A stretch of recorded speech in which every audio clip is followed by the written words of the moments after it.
Hi, and welcome once again to Backer Breaks It Down. And in this episode, we're going to look at congruence and transformations. Specifically, we're going to use the definition of congruence in terms of rigid motions to prove that two figures are congruent. So two figures are congruent if one figure can be made to carry onto a second figure using one or more rotations, reflections, and or translations. So what you're seeing here is an illustration of using rigid motions to prove congruence. Um, so we're looking at two triangles, triangle ABC and triangle DEF, and we want to map triangle ABC onto DEF.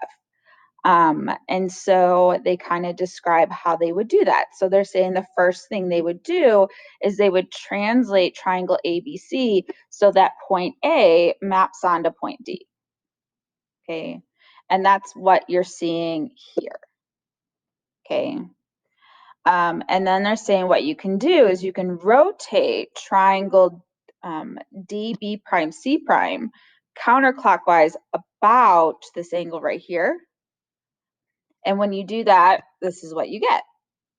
And then they say you can reflect triangle DB double prime F over line DF, and it will map onto triangle DEF.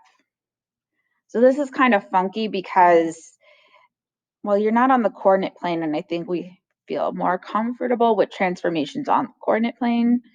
But this is just an illustration of this concept that we can prove that two figures are congruent using transformations on or off the coordinate plane. But we're going to focus on the coordinate plane, okay?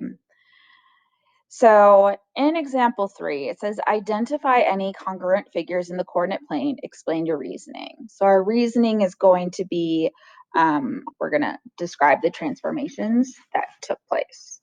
So let's start first with quadrilateral ABCD. Right? Now ABCD can easily be mapped onto, sorry about that, I hate when that happens, this quadrilateral right here. Remember when we write congruent statements, order is important.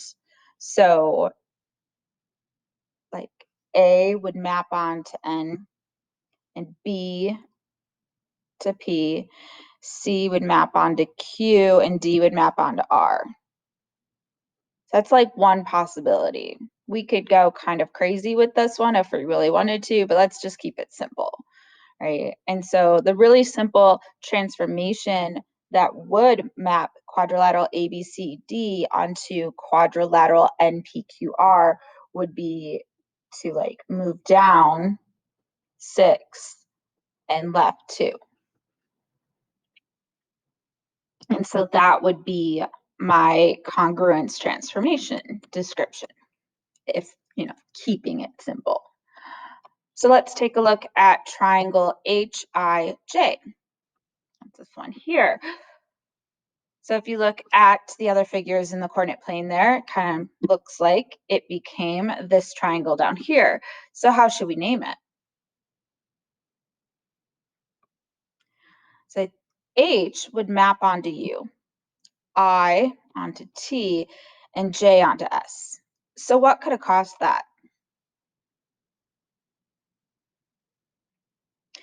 So yeah, we could have like a double reflection. So we could reflect over the x-axis and then the y-axis.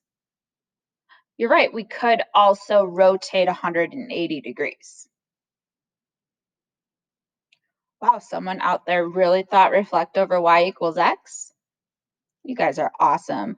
Any one of those 3 congruence transformations would work. So you can reflect over the x and y axis, or you can rotate 180 degrees, or you can reflect over the line y equals x. For our last one, triangle GEF becomes this one here. So the proper name would be That's right, MKL. And what's the congruence transformation? Yep, that's just a simple reflection over the x-axis.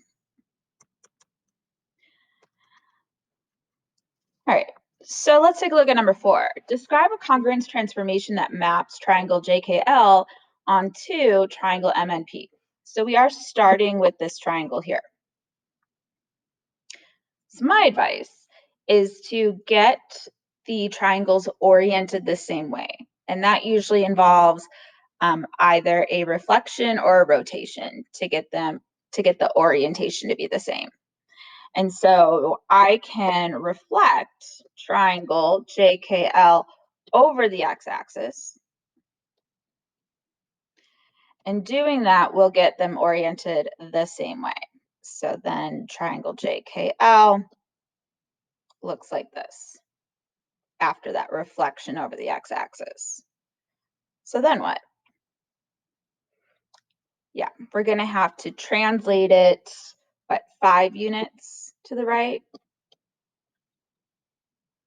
And that will map triangle JKL onto triangle MNP. So it's possible that like our congruence transformation can be like a combination of transformations and not just one, okay? And so that's the connection between congruence and transformations. Two figures are congruent if one figure can be made to carry on to a second figure using one or more rotations, reflections, and translations. And that's how Becker breaks it down.